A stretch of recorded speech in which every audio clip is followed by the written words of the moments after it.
बृहस्पतिवार या गुरुवार के दिन भगवान बृहस्पति की पूजा के अनेक महत्व बताए गए हैं। इस दिन जो व्यक्ति भगवान बृहस्पति की व्रत कथा पढ़ता है या सुनता है उसे सभी प्रकार के सुख प्राप्त होते हैं। बृहस्पति व्रत कथा पढ़ने से धन और यश बढ़ता है, विद्या और पुत्र की प्राप्ति होती है, सभी रुके हुए कार्य सफल होते हैं। इसलिए हमें बृहस्पति व्रत कथा जरूर पढ़ना चाहिए। प्राचीन समय की बात है, भारत में एक राजा राज्य करता था। वह बड़ा प्रतापी तथा दानी था। वह नित्य प्रति मंदिर में भगवत दर्शन करने जाता था। वह ब्राह्मण और गुरु की सेवा किया करता था। उसके द्वार कोई भी याचक निराश होकर नहीं लौटता था। वह प्रत्येक गुरुवार को व्रत रखता एवं पूजन करता था, गरीबों की सहायता करता था। परंतु ये सब बातें उसकी रानी को अच्छी नहीं लगती थी। वह न व्रत करती और न किसी को एक भी पैसा दान में देती थी। वह राजा से भी ऐसा करने को मना किया करती थी। एक समय की बात है कि राजा शिकार खेलने वन को चले गए। घर पर रानी और दासी थी। उस समय गुरु बृहस्पति साधु का रूप धारण कर राजा के दरवाजे पर भिक्षा मांगने आए। साधु ने रानी से भिक्षा मांगी तो वह कहने लगी, हे साधु महाराज, विस्मयादिबोधक चिन्ह, मैं इस दान और पुण्य से तंग आ गई हूँ। इस कार्य के लिए तो मेरे पतिदेव ही बहुत है। अब आप ऐसी कृपा करें कि सारा धन नष्ट हो जाए तथा मैं आराम से रह सकूं। साधु रूपी बृहस्पति देव ने कहा, हे देवी, तुम बड़ी विचित्र हो। संतान और धन से कोई दुखी नहीं होता है, इसको सभी चाहते हैं। पापी भी पुत्र और धन की इच्छा करता है। अगर तुम्हारे पास धन अधिक है तो भूखे मनुष्यों को भोजन कराओ, प्याऊ लगवाओ, ब्राह्मणों को दान दो, धर्मशालाएं बनवाओ, कुआं, तालाब, बावड़ी, बाग, बगीचे आदि का निर्माण कराओ तथा निर्धनों की कुंवारी कन्याओं का विवाह कराओ, साथ ही यज्ञादि करो। इस प्रकार के कर्मों से आपके कुल का और आपका नाम परलोक में भी सार्थक होगा एवं तुम्हें भी स्वर्ग की प्राप्ति होगी। परंतु रानी साधु की इन बातों से खुश नहीं हुई। उसने कहा, हे साधु महाराज, मुझे ऐसे धन की आवश्यकता नहीं जिसको मैं अन्य लोगों को दान देती फिरूं तथा जिसको रखने और संभालने में ही मेरा सारा समय नष्ट हो जाए। साधु ने कहा, हे देवी, यदि तुम्हारी ऐसी ही इच्छा है तो जैसा मैं तुम्हें बताता हूँ तुम वैसा ही करना। बृहस्पतिवार के दिन घर आंगन को गोबर से लीपना, अपने केशों को पीली मिट्टी से धोना, केशों को धोते समय स्नान करना, राजा से कहना वह हजामत करवाए, भोजन में मांस मदिरा खाना, कपड़े धोबी के यहाँ धुलने देना। इस प्रकार 7 बृहस्पतिवार करने से तुम्हारा सारा धन नष्ट हो जाएगा।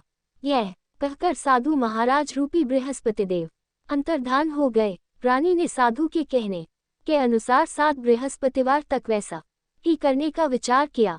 साधु के बताए अनुसार कार्य करते हुए केवल 3 बृहस्पतिवार ही बीते थे कि उसकी समस्त धन संपत्ति नष्ट हो गई।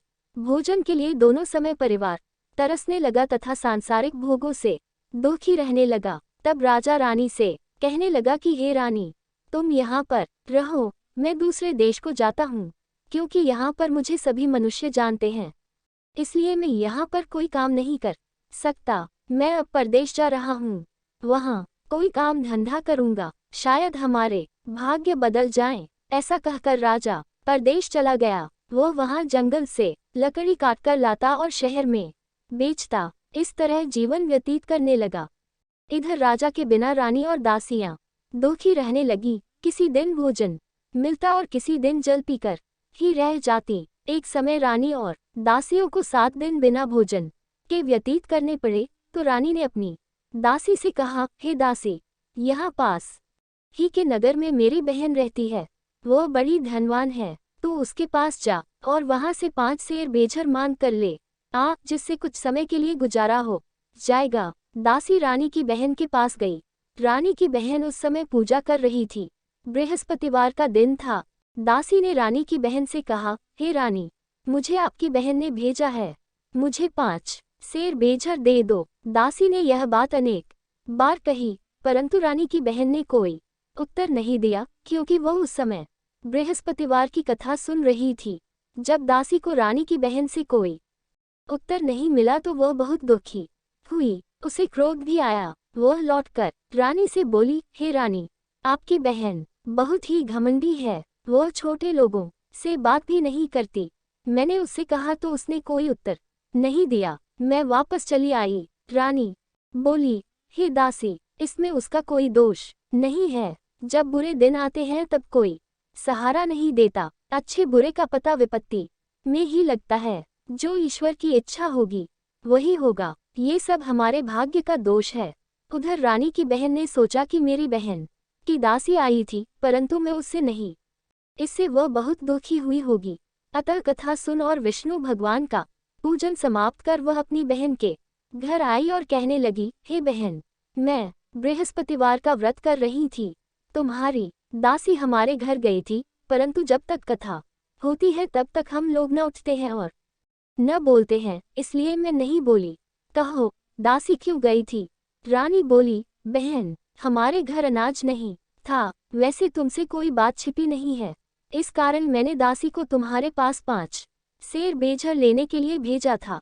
रानी की बहन बोली, बहन देखो, बृहस्पति भगवान सबकी मनोकामना पूर्ण करते हैं। देखो, शायद तुम्हारे घर में ही अनाज रखा हो। ये सुनकर दासी घर के अंदर गई तो वहां उसे एक घड़ा बेझर का भरा मिल गया। उसे बड़ी हैरानी हुई, क्योंकि उसने एक बर्तन देख लिया था। उसने बाहर आकर रानी को बताया। दासी अपनी रानी से कहने लगी, हे रानी, देखो, वैसे हमको जब अन्न नहीं मिलता तो हम रोज ही व्रत करते हैं। अगर इनसे इस व्रत की विधि और कथा पूछी जाए तो उसे हम भी कर लिया करेंगे। दासी के कहने पर रानी ने अपनी बहन से बृहस्पतिवार व्रत के बारे में पूछा। उसकी बहन ने बताया, हे रानी बहन, बृहस्पतिवार को सूर्योदय से पूर्व उठकर स्नान करके बृहस्पतिवार का व्रत करना चाहिए, लेकिन उस दिन सिर नहीं धोना चाहिए। बृहस्पतिवार के व्रत में चने की दाल और मुनक्कों से विष्णु भगवान का केले के वृक्ष की जड़ से पूजन करें तथा दीपक जलावें। उस दिन एक ही समय भोजन करें। भोजन पीले खाद्य पदार्थ का करें तथा कथा सुने। इस प्रकार करने से गुरु भगवान प्रसन्न होते हैं, अन्न पुत्र धन देते हैं। इस तरह व्रत और पूजन की विधि बताकर रानी की बहन अपने घर लौट गई। रानी और दासी दोनों ने निश्चय किया कि वे बृहस्पतिदेव भगवान का पूजन जरूर करेगी। 7 दिन बाद जब बृहस्पतिवार आया तो उन्होंने व्रत रखा। घुड़साल में जाकर चना और गुड़ बिन लाई तथा उसकी दाल से केले की जड़ में विष्णु भगवान का पूजन किया। अब भोजन कहाँ से आए? दोनों बड़ी दुखी हुई, परंतु उन्होंने व्रत किया था, इस कारण बृहस्पतिदेव भगवान प्रसन्न थे। वे एक साधारण व्यक्ति के रूप में 2 थालों में सुंदर पीला भोजन लेकर आए और दासी को देकर बोले, हे दासी, ये भोजन तुम्हारे रानी के लिए है, तुम दोनों करना। दासी भोजन पाकर बड़ी प्रसन्न हुई और रानी से बोली, रानी जी, भोजन कर लो। रानी को भोजन आने के बारे में कुछ पता नहीं था, इसलिए वह दासी से बोली, जा तू ही भोजन कर, क्योंकि तू हमारी व्यर्थ में हंसी उड़ाती है। दासी बोली, एक व्यक्ति अभी भोजन दे गया है। रानी कहने लगी, वह भोजन तेरे ही लिए दे गया है, तू ही भोजन कर। दासी ने कहा, वह व्यक्ति हम दोनों के लिए 2 थालों में भोजन दे गया है, इसलिए मैं और आप दोनों ही साथ साथ भोजन करेगी। फिर दोनों ने गुरु भगवान को नमस्कार कर भोजन प्रारंभ किया। उसके बाद से वे प्रत्येक बृहस्पतिवार को गुरु भगवान का व्रत और पूजन करने लगी। बृहस्पति भगवान की कृपा से उनके पास धन हो गया, परंतु रानी फिर पहले की तरह से आलस्य करने लगी। तब दासी बोली, देखो रानी, तुम भूखे मनुष्यों को भोजन कराओ, प्याऊ लगवाओ, ब्राह्मणों को दान दो, कुआं तालाब बावड़ी आदि का निर्माण करवाओ, मंदिर पाठशाला बनवाकर दान दो, कुंवारी कन्याओं का विवाह करवाओ, धन को शुभ कार्यों में खर्च करो, जिससे तुम्हारे कुल का यश बढ़े तथा स्वर्ग प्राप्त हो और पितृ प्रसन्न हो। दासी की बात मानकर रानी ने इसी प्रकार के कर्म करने प्रारंभ किए, जिससे उनका काफी यश फैलने लगा।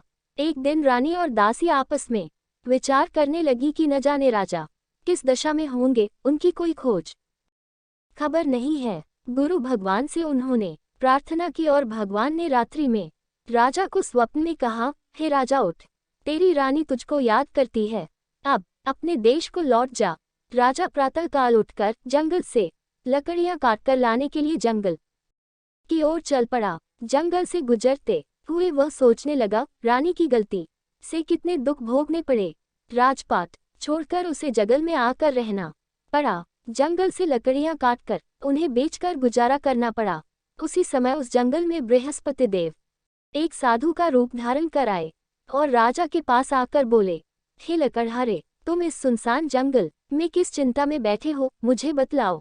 ये सुन राजा के नेत्रों में जल भर आया और साधु की वंदना कर बोला, हे प्रभु, आप सब कुछ जानने वाले हैं। इतना हकर राजा ने साधु को अपनी संपूर्ण कहानी सुना दी। महात्मा तो स्वभाव से ही दयालु होते हैं। वे राजा से बोले, हे राजा, तुम्हारी पत्नी ने बृहस्पति देव के प्रति अपराध किया था, जिसके कारण तुम्हारी यह दशा हुई। अब तुम किसी प्रकार की चिंता मत करो, भगवान तुम्हें पहले से अधिक धन देंगे। देखो, तुम्हारी पत्नी ने बृहस्पतिवार का व्रत करना प्रारंभ कर दिया है। अब तुम भी बृहस्पतिवार का व्रत करके चने की दाल व गुड़ और जल को लोटे में डालकर केले के पत्ते से भगवान विष्णु का पूजन करो, फिर कथा कहो या सुनो। भगवान तुम्हारी सब कामनाओं को पूर्ण करेंगे। साधु को प्रसन्न देखकर राजा बोला, हे प्रभु, मुझे लकड़ी बेचकर इतना पैसा भी नहीं बचता जिससे भोजन करने के उपरांत कुछ बचा सकूं। मैंने रात्रि में अपनी रानी को व्याकुल देखा है। मेरे पास कोई साधन नहीं जिससे समाचार जान सकूं। फिर मैं बृहस्पतिवार की कौन सी कहानी कहूं या सुनूं, मुझको तो कुछ भी मालूम नहीं है। साधु ने कहा, हे राजा, तुम किसी बात की चिंता मत करो। बृहस्पतिवार के दिन तुम